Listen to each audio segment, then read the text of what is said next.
personne ne va obéir à la parole de Dieu. Et avoir la paix envers ceux qui sont jaloux. En aucun cas tu vas obéir à Dieu. Et Satan ne porte pas la haine sur toi. Tu ne peux pas obéir à Dieu. Et ceux-là donc qui ne veulent pas obéir à Dieu sont en bon terme avec toi. C'est pourquoi Satan ne peut pas supporter la sainte doctrine. Parce que nous prêchons le message de sanctification. Et ceux qui veulent toujours périr iront donc dans la trajectoire de la pérdition. Mais celui qui a prêché va venir. Ok, nous prêchons pour que tu sauves donc du jugement de Dieu. Le jugement qui viendra. Quand Jésus va revenir, le jugement va commencer par la maison.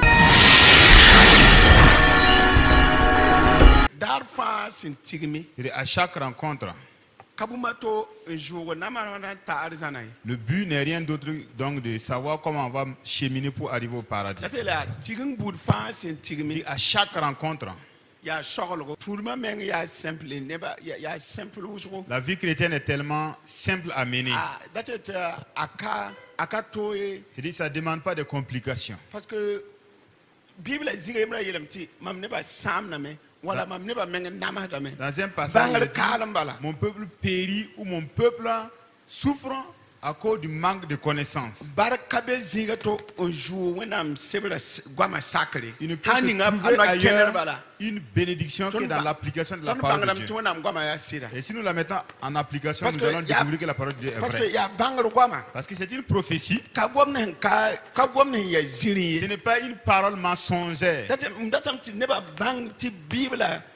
Je vous amène donc à comprendre et à croire qu'il n'y a aucune parole vide dans la parole de Dieu. On ne parle jamais d'un mensonge, d'une graine de mensonge dans la parole de Dieu.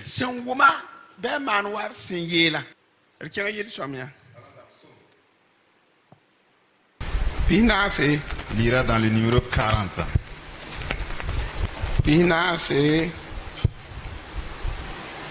La Yemle 41. Kalmazanga Tous les 41.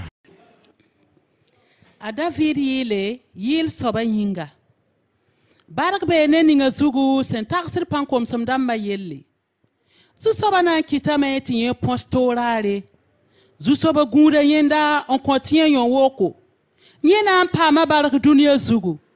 La nyamka sakita beba man of sendat neye.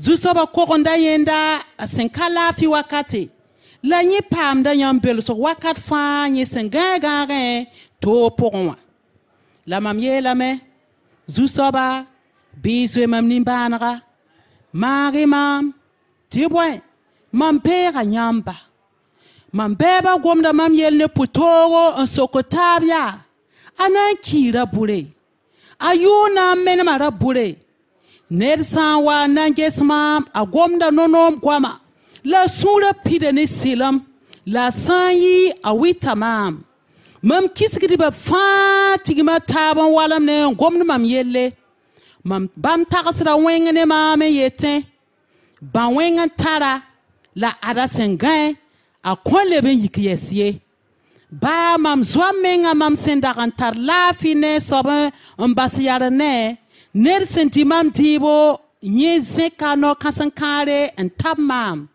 la nyamba mzu soba biswe mam nimbanra en zekmam la mam na yobamba ya ne yon la mam nam bange santa yam tibwen mam beya kon kelen kidem ne sinoro a sentor mam yingye la nyam koronda mam on poupelon pourrin en kitre ti mam yasyam tor wakat fa bizu soba siya Israel wena ma pam piar wakat 5 singre hal ti ta wakat 5 sebo amina amina. Voilà ce qui est dit. Tout chrétien, quelqu'un qui suit Dieu, voilà ce qui est dit. Heureux celui-là ou celle-là qui pense donc à celui qui est faible ou au pauvre. Une personne qui souffre, quelqu'un qui vit dans la pauvreté, quelqu'un qui vit dans l'affliction, ou quelqu'un qui a un besoin quelconque. Est-ce que vous voyez? Comprenez que nous tous qui vivons, qui sommes ici vivants, toute notre vie là, donc, se résume à l'entraide. Est-ce que vous entendez très bien? Notre vie en communauté. Est-ce que vous voyez? Notre vie comme ça là.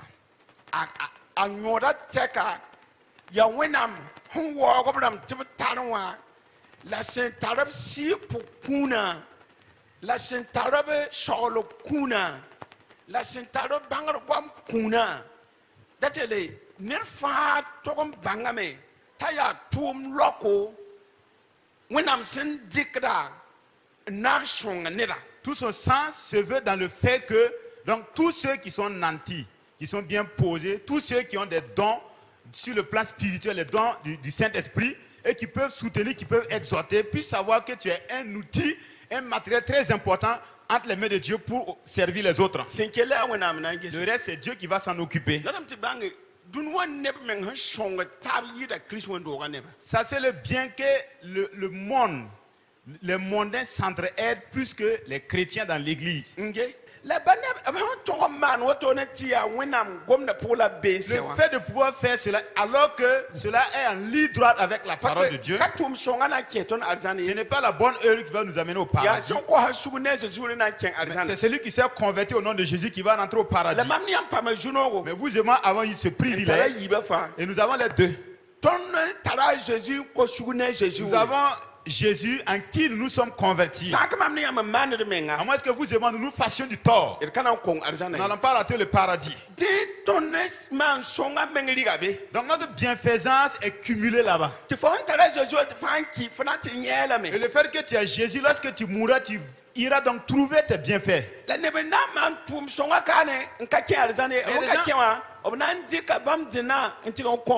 Il y a des gens qui vont faire les bonnes œuvres ici, mais qui ne vont pas rentrer au paradis. Et là-bas, Dieu va prendre leurs bienfaits pour distribuer à ceux qui sont rentrés. Ici, il est dit que c'est quelqu'un qui demande une guérison. C'est-à-dire un malade qui demande une guérison.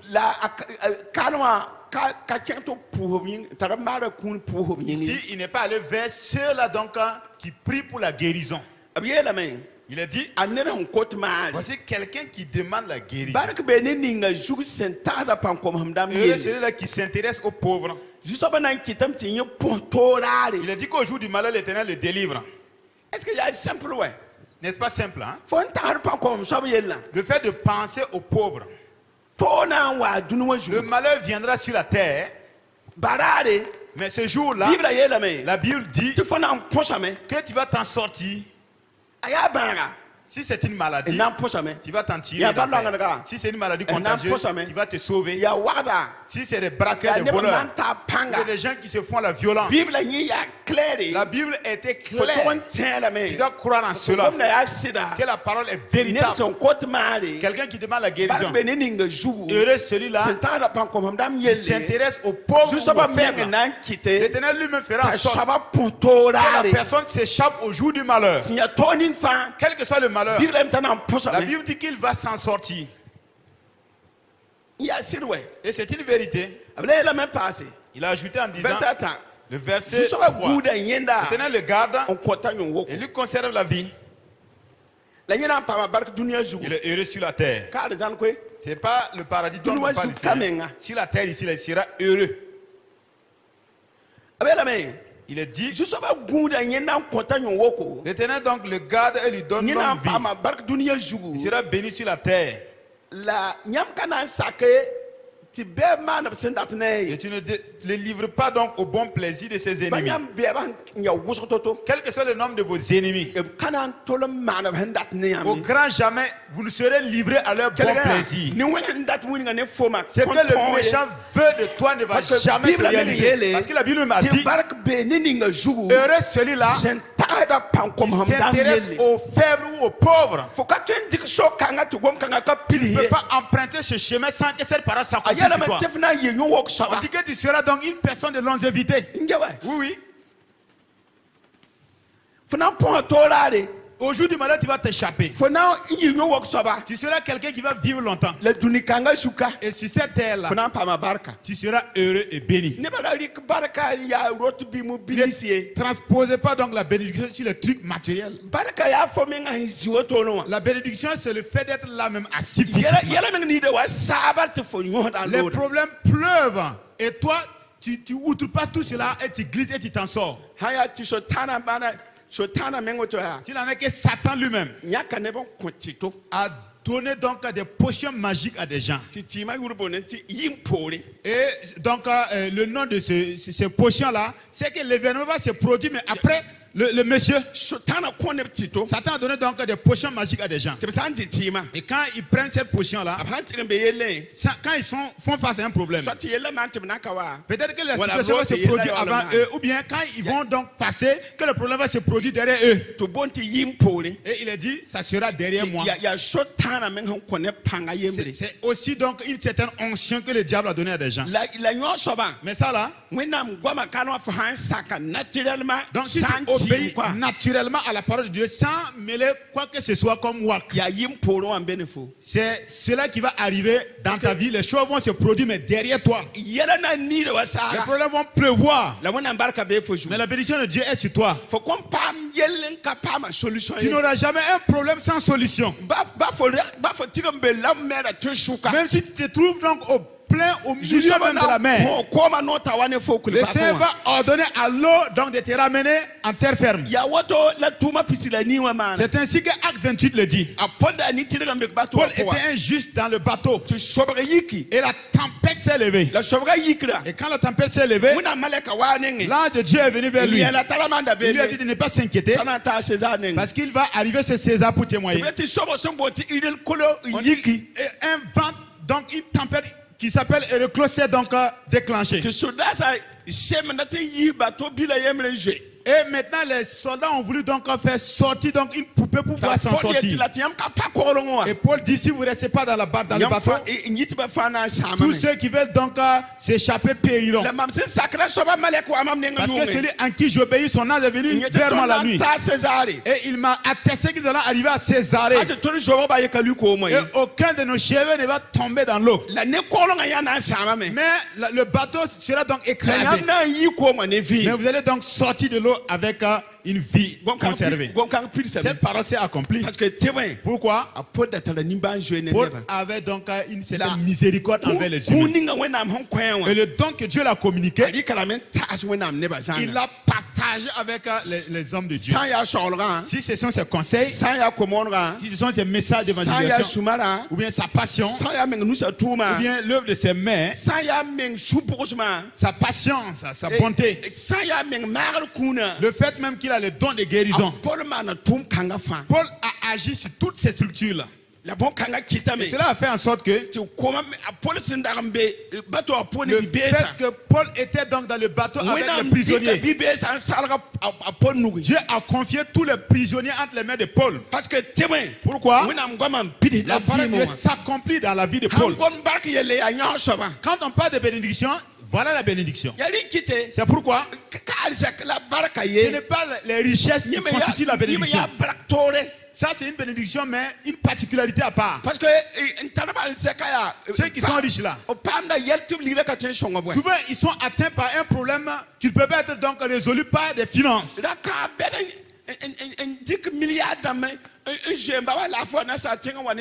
grands richards sont allés en Europe avec des milliards pour aller se soigner, mais sont revenus à travers des cercueils. C'est pour dire la bénédiction de Dieu que tu vas obtenir sur la terre là, c'est pour dire que tu n'auras jamais honoré sur la terre avant de partir. Jésus même lui a dit que celui qui le suit et celui qui compte sur lui ne va jamais être confus. Et cette parole est certaine. Celui qui l'obéit celui qui font la volonté de Dieu sur cette terre-là, ils mourront sans jamais connaître la honte. La parole de Dieu est vivante et elle est efficace et véritable.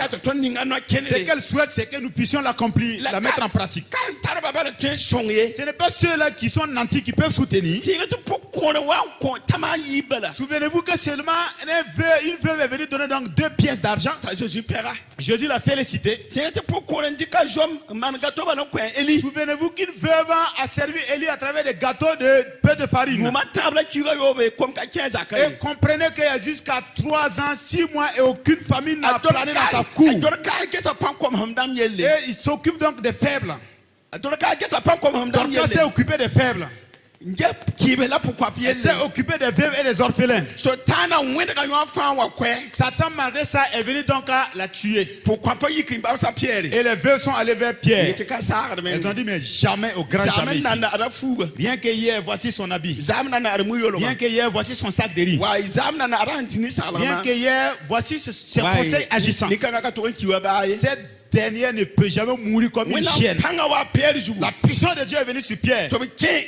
Et il est rentré. Il a ressuscité. Dorcas. C'est comme ça. La parole de Dieu est vivante. Et elle est efficace. Heureux celui-là qui pense et qui s'intéresse aux pauvres. Il a ajouté en disant, le verset 4. Le Seigneur le garde pendant ces temps de douleur. Et il est consolé sur son lit. Alléluia. Alléluia. C'est clair. Chers frères et sœurs, ici on ne parle pas de richesse. Hein? Donc il ne faut pas donc s'intéresser au fait d'avoir de l'argent. S'élever pour aller rendre visite à quelqu'un, c'est un don particulier. Oui. S'élever comme ça, c'est pour dire. Ce n'est pas, on ne parle pas de grands dons. On ne parle pas de grands lots de dons. Ce que tu as. On a dit, heureux celui qui pense aux pauvres là. Je n'ai pas dit de s'élever pour distribuer tout ce que vous avez dans au hasard. Dieu a donné à chacun bon sens dans sa vie. Fais en sorte que ceux-là donc qui ont des problèmes peuvent s'approcher de toi. On ne t'a pas dit donc de sillonner pour chercher des pauvres pour les donner. Le Saint-Esprit conduit chacun. Ce que Dieu vous aurait mis à cœur de faire, il ne faut même pas hésiter. Parce que c'est une bénédiction pour toi. Voici des paroles qui s'accomplissent. Dieu donc va le garder pendant ces temps de douleur, de maladie. Il sera consolé. Voyez non? Il est dit. Et j'ai dit, Éternel, guéris-moi ou aie pitié de moi. Et pitié de moi, guéris mon âme. Car j'ai péché contre toi. Mes ennemis disent méchamment de moi. Et qu'est-ce qu'ils disent? Quand mourra-t-il là? Je vous ai dit donc dans 1 ou 2 semaines en arrière. Donc Saül cherchait David pour tuer. Pourtant David lui a fait du bien. Le don que Dieu a déposé en David, David l'a mis au service de Saül. David jouait donc à la harpe pour délivrer Saül. Le pouvoir et la capacité que Dieu a donné à David, il a utilisé au service de Saül. Le fait que Dieu est avec le juste, l'obéissant, celui qui est en règle avec Dieu. Bien que David ait commis le péché. Je vous ai dit, celui donc qui reconnaît son péché devant Dieu. Celui qui reconnaît son péché, cette personne s'en sauve. Celui qui ne reconnaît pas son tort, Dieu n'est pas avec lui. David est une personne qui reconnaît son tort. Ce qui fait que il était quelqu'un qui est selon le cœur de Dieu. Et il a avancé même avec sa passion. Et dans le cœur de David, il n'a pas souhaité la mort de son ennemi. Il n'a même pas souhaité la mort de Saül. à deux reprises. 24 et 26. Dans le 24 et le 26. 1 Samuel 24, 26. 1 Samuel 24 et 26. À deux reprises. Dieu l'a mis à l'épreuve. Croyant qu'il allait tuer son ennemi. David a dit qu'il ne va pas toucher loin de Dieu. C'est Saül même qui est allé donc se suicider. Parce que le cœur du méchant ne veut jamais quelque chose de bien. Sa résolution, il l'exécute comme il veut. Mais dans la patience de David a été agissante. C'est le méchant qui a péri et il a laissé la vie sauve au juste. Frères et sœurs, il ne faut jamais chercher la mort de ton ennemi. Alléluia. Alléluia. Ils ont de patience dans toute situation. Quelqu'un qui demande la guérison. Ses ennemis même chuchotent en disant quand est-ce qu'il va-t-il mourir? Vous voyez? Ceux qui font le bien ont un problème avec Satan. Deuxièmement, ceux qui font le bien, les sorciers portent la haine sur eux. Parce que les sorciers viennent vers nous. Et nous prions même pour eux.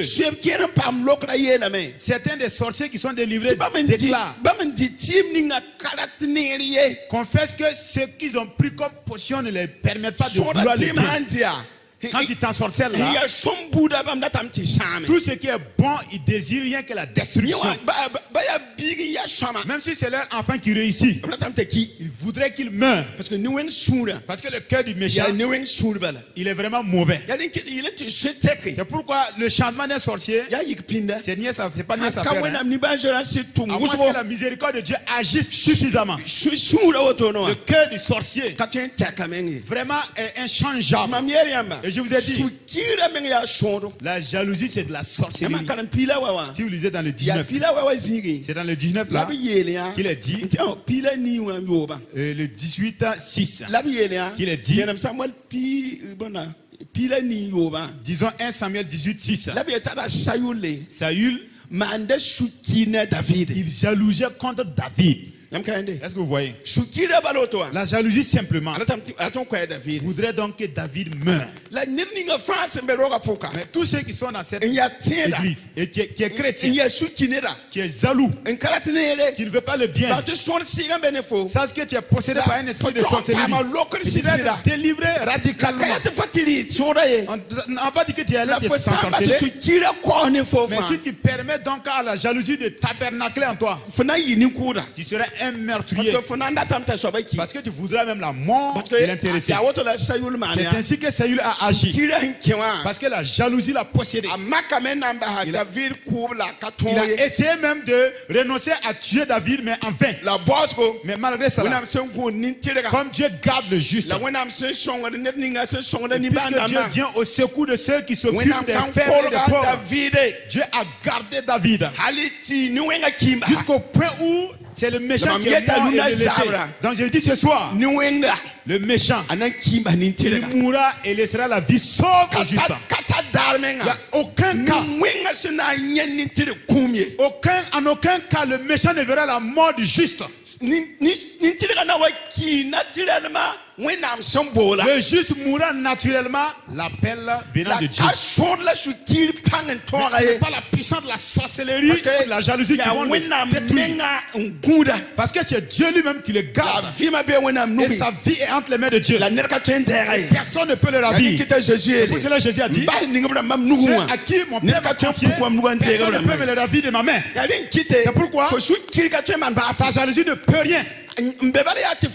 Ce qu'il a rien à toi, c'est de changer. Si quelqu'un se convertit pendant bon nombre d'années, et la jalousie, l'esprit de la jalousie possède son cœur, le mauvais désir habite son cœur, et sa vie est animée par des œuvres orgueilleuses. Il ne cherche même pas à s'humilier. Ton nom, c'est Dieu seul sait. Parce que si tu es en Jésus, la puissance de Jésus doit pouvoir dompter le mal. Et si la puissance de Jésus n'a pas pu donc convertir le mal, c'est la misère totale. Ce n'est pas bon. Ce soir, à tous ceux qui sont dans l'église de s'accident ici, je vous demande au nom de Jésus, soyez des gens qui allaient obéir à la parole de Dieu pour que des miracles s'opèrent. Et personne ne va obéir à la parole de Dieu Et avoir la paix envers ceux qui sont jaloux. En aucun cas tu vas obéir à Dieu. Et Satan ne porte pas la haine sur toi. Tu ne peux pas obéir à Dieu. Et ceux-là donc qui ne veulent pas obéir à Dieu soient en bon terme avec toi. C'est pourquoi Satan ne peut pas supporter la sainte doctrine. Parce que nous prêchons le message de sanctification. Et ceux qui veulent toujours périr iront donc dans la trajectoire de la pérdition. Mais celui qui a prêché va venir. Ok, nous prêchons pour que tu te sauves donc du jugement de Dieu. Nous sommes convertis pour aller au paradis. Nous n'allons pas séduire quelqu'un. Non. Nous n'allons jamais séduire qui que ce soit. Nous allons prêcher. Et prêcher encore. Et prêcher encore. Et ceux qui sont dans le processus de la sanctification iront continuellement à se sanctifier. Ceux qui vont se suer iront continuer dans la souillure. C'est ce qui est dit dans Apocalypse 22, 2. Ceux qui veulent faire le bien, qu'ils puissent avancer. Ceux qui veulent faire le mal, qu'ils puissent donc avancer dans cela. Mais quel est Dieu, sache que je viens bientôt. Et je vais rétribuer chacun. Allons dans Ézéchiel 9. Nous allons terminer là-bas. Commençons la lecture à partir du premier. Il y a une autre grâce qui est là-bas.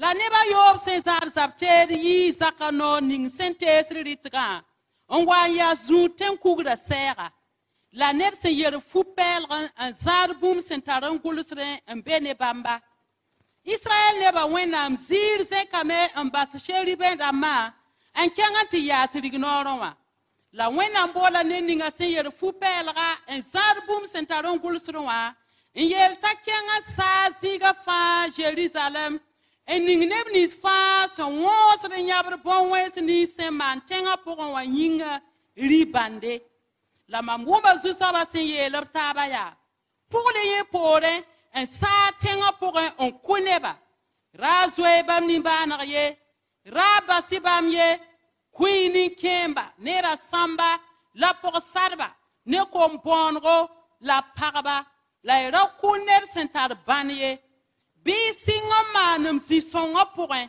woto bam singa ne kasam dam ni sambe zu soba roga nora wenam yela bam ya riamam dora ta zaksa pidne ku kenga woto bam kenga me tu kunne tenga pourin la bam sen ku ne bati mamda be be miemre mam fongnam neng tengan kelme yele zu soba wena Isuri kane Jérusalem neba halti ratan men Israël neba fa senketala.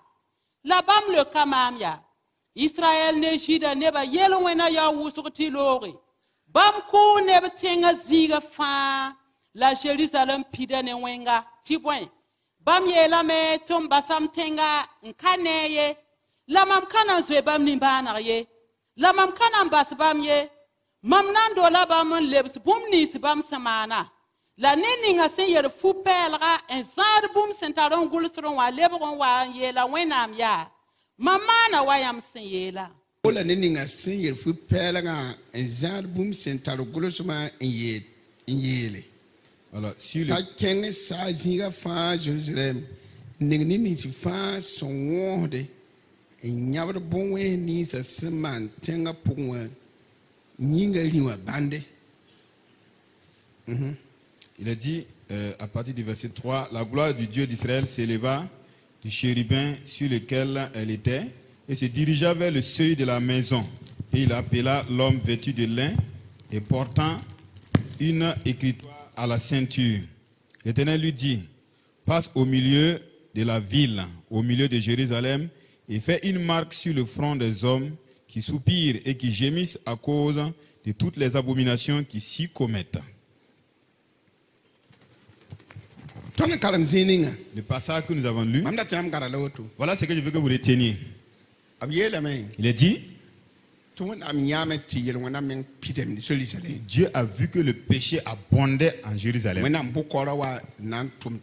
jugement est venu donc pour vraiment détruire. Effectivement, il y aura donc une tuerie.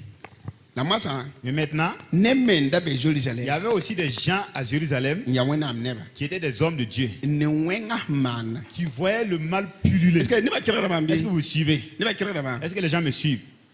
Ils voyaient le mal qui se commettait, mais ils ne sont pas allés s'associer aux malfaiteurs. Eux se sont distingués. Ils sont allés s'engenouiller dans l'intercession. Ils criaient, ils pleuraient, ils priaient, disant: Dieu, sauve les gens de leurs péchés. Dieu, aie pitié de ton peuple. Et ils soupiraient, ils pleuraient, ils gémissaient donc au profit de ceux qui commettaient le mal. Vraiment une prière fervente. Que ces personnes se sont isolées. Et quand ils voient un cas de mal qui se commet, ils sont mis à part, ils condamnent le mal. Et le Dieu des cieux, qu'il vienne les sauver. Que Dieu qui est omnipotent vienne les sauver. Voici la vie que vous et moi devrons partager. On a dit que le péché a tellement mûri comme une mangue et que tout le monde allait en cueillir. Et le mal ne faisait que donc monter en gravité. Il y avait aussi des hommes de Dieu en bas qui étaient accroupis et qui priaient. Et il disait: celui qui tenait l'écritoire va donc placer une marque sur eux. Il faut placer la marque. C'est ceux-là donc qui gémissent. Il faut les mettre sur une marque. Lorsque tu finis de mettre la marque, commencez dès maintenant à partir de ma maison. Ceux qui sont dans l'église, qui sont des sorciers, ceux qui sont dans l'église, qui sont des jaloux, ceux qui sont dans l'église, qui veulent que le pasteur meure, qui veulent que l'église soit divisée en deux, des faux frères. Donc ça commençait par l'église avant de sortir, hein? La maison de Dieu. Mais ceux qui sont en genoux et qui prient pour estomper le mal, lorsque ton épée va planer vers là-bas, lorsque tu vas voir la marque, il ne faut pas le toucher. Ceux qui ont la marque, il faut les laisser indemnes. Commence par le lieu saint. On dit que quand ils sont allés, ils ont commencé avec les pasteurs, avec les diacres, avec les anciens, avec les responsables là ici, avec les responsables de la jeunesse. Il a commencé à les décimer un à un. Et ils sont des sorciers. Ils étaient là-bas, mais c'est des faux frères. C'est eux-mêmes les sorciers. C'est eux-mêmes qui veulent faire que l'église s'épanouisse. Va. Il faut donc les nettoyer.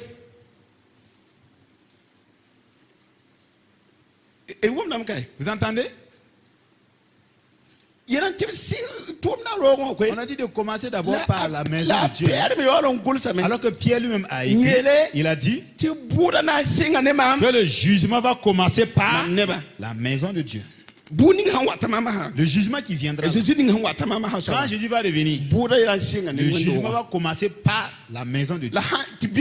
Mais si la Bible a dit, si le jugement va commencer par nous, avec nous. Maintenant, ceux qui ne connaissent pas Dieu, c'est nous qui sommes là qui disons que nous ne faisons pas le mal. Maintenant, si le jugement va commencer par nous, ceux qui font le mal au dehors, c'est vraiment comme de la paille chère, comme du coton. Il faut savoir que c'est le bois frais qui brûle. Pour dire que les bois secs là vont partir en fumée.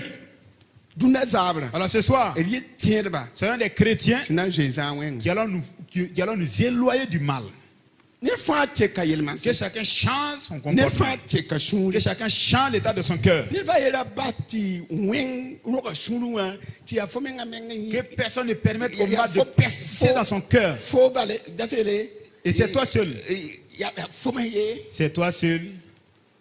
Il faut comprendre que l'avarice même là, c'est de la sorcellerie. Hein?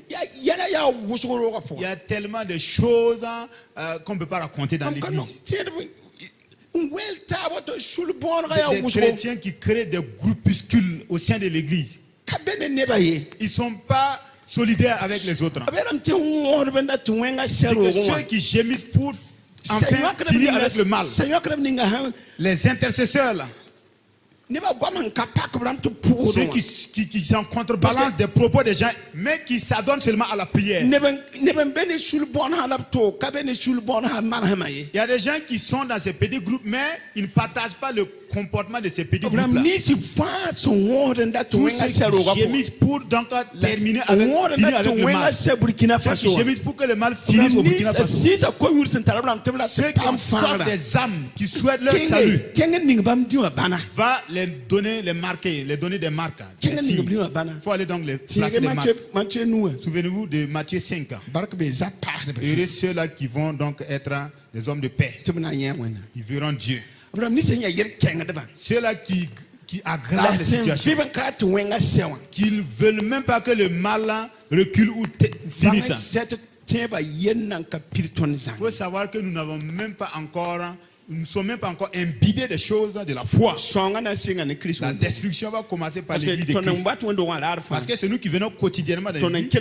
C'est nous qui écoutons tous les jours. Il y a un jeune qui a dit que lui ne peut pas te mentir. Parce que dans la semaine, il est conseillé 3 fois. Oui. Il vient au culte du soir. Il vient les cultes du dimanche. Et à la chorale également, il y a des conseils perpétuellement. C'est pour dire qu'il ne peut jamais manquer de sagesse pour gérer sa vie. Mais si, à Saxida ici en tout cas. Donc, l'église ne se ferme pas. L'église ne se ferme pas. Chaque jour, donc il y a des équipes qui prient. Ce sont des gens qui ont été vraiment intègres. Ce ne sont pas des faux frères, des mauvais frères. Il faut tout faire pour que la paix règne. Efforcez-vous à vouloir donc l'extension de l'église de Christ. Efforcez-vous donc à vouloir que les gens puissent aller en maturité en Dieu.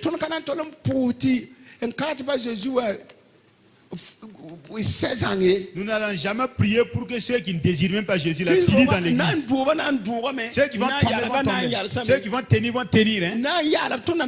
Ceux qui vont nous mépriser le feront.